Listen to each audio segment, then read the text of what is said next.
Welcome to our custom boot rack of the week. This is something a little bit different that we're going to be showing you guys. So please down in the comment section, can you let us know what is the best way you want us to show to you the custom boots that are going through the factory. Previously we were doing individual boots at a time. We were showing you the full process from start to finish, how the boot was made. Whereas now we're going to try and do a different take on it, where we show you a few pairs of boots from the rack that we'll pull from the factory and individually briefly run through the pairs and what we like about them. So I've been MIA the last couple of weeks, and that is because we have just been chock-a-block. Some good news is that we have finally caught up on the custom made boots, and our lead times are going to be better for the foreseeable future, although this can change depending obviously on demand. Some more good news is that in our episode a couple of weeks ago, I mentioned that we were in the process of trying to acquire the factory next door to us, which will enable us to just have a bit more space to work and obviously make some room for some new machinery to assist with the custom made boots. And good news is that that has all been signed, sealed and done, and later this year around August we should hopefully take occupation of that.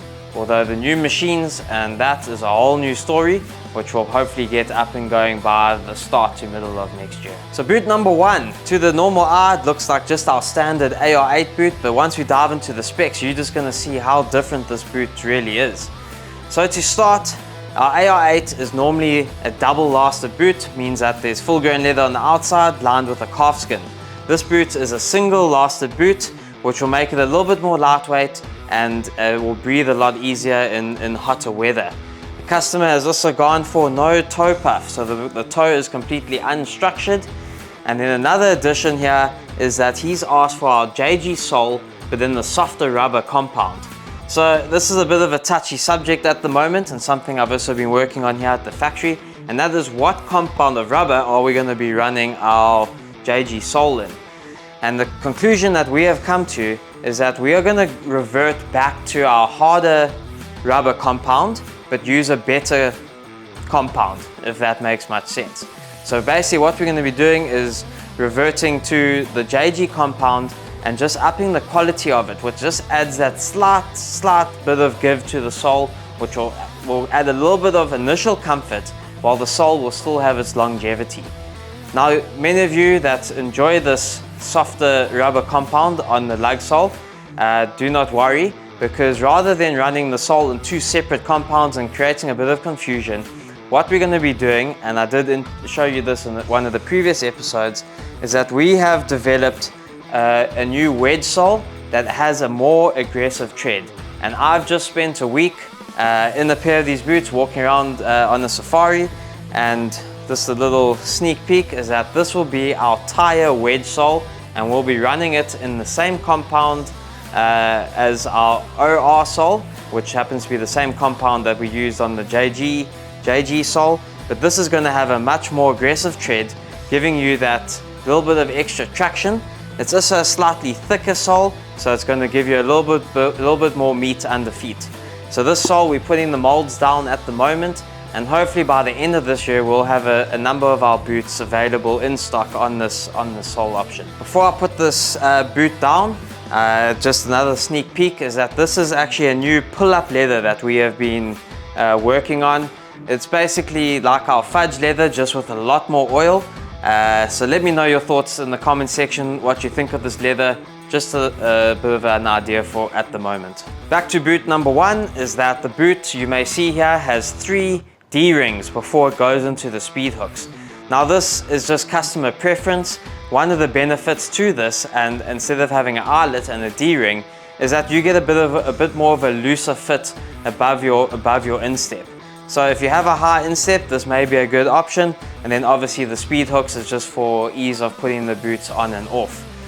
The boot is then finished off with a rough out fudge. Now we've got a video on how the normal smooth side out fudge ages, and with time we are planning to get a few more videos of how leathers age, and then which will make these custom made boot videos a little bit easier to understand, and how everything will age and what your custom made boot will look like in many months time. Next up we have our Numan boot in our tobacco rough out leather. The boot is then finished off with a nice olive stitch, which is a nice subtle touch to the boot. It then brings in an aspect from our Barefoot boot, the pull loop on the heel, just for ease of getting the boot on and off. And then the boot is finished off with our JG lug sole.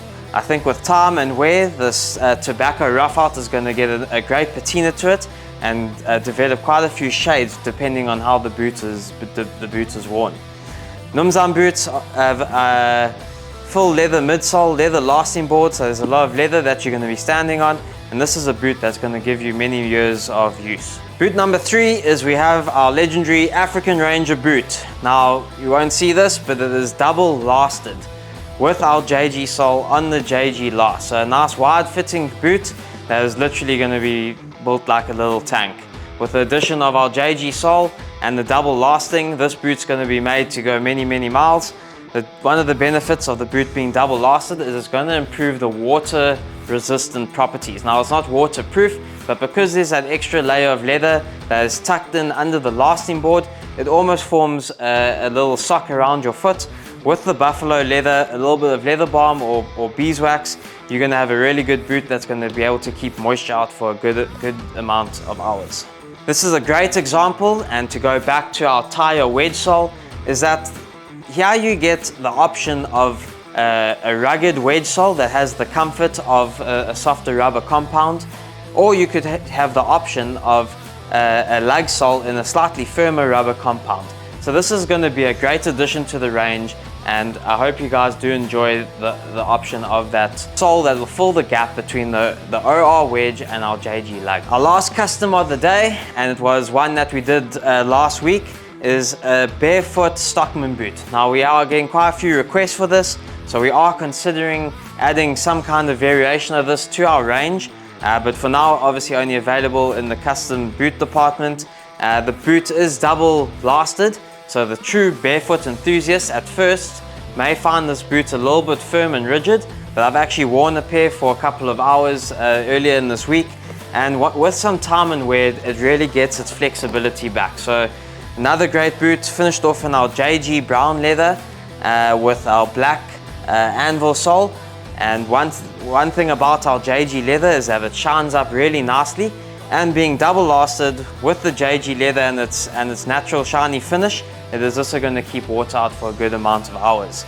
So thanks very much for watching. I hope this gives you some kind of inspiration and insight to what kind of spec and boot you're after. And please, in the comment section below, let us know how better you would want us to structure these videos. They are very niche for those wanting a custom made boot, but anything that we can do to make sure you make the right decision, we are happy to give it some thought and apply it to our videos.